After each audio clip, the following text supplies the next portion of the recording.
என்னோட அம்மாச்சி பச்சை சட்னி அரைப்பாங்கங்க. அவ்ளோ டேஸ்டியா இருக்கும். ரொம்ப சிம்பிளா செஞ்சிரலாம். ஆனா டேஸ்ட் அல்டிமேட்டா இருக்கும். எல்லாத்தையும் போட்டு வதக்கணும், அரைக்கணும் அப்படிலாம் இல்லங்க. சிம்பிளாவே நம்ம வந்து ஒரே இதுல அரைச்சுக்கலாம். வாங்க எப்படி பண்ணலாம்னு சொல்லிட்டு பார்க்கலாமா?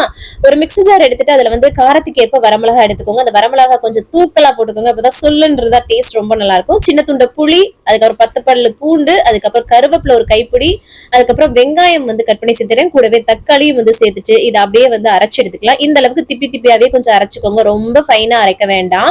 அதுக்கப்புறமா ஒரு பேன்ல வந்து தாளிப்பு சேர்த்துக்கலாம். கடுகு கருவேப்பிலை போட்டு தாளிச்சுட்டு அதுல நம்ம அரைச்சு வச்ச சட்னி பேஸ்ட்டை சேர்த்து ஒரு மிக்ஸ் மட்டும் பண்ணா போதுங்க. அவ்வளவுதான். தேவையான அளவு உப்பு மட்டும் போட்டுக்கோங்க. அவ்வளோ டேஸ்டியா இருக்கும். இட்லி தோசை ஆஹா செம்மையா இருக்கும். கண்டிப்பா ட்ரை பண்ணி பாருங்க.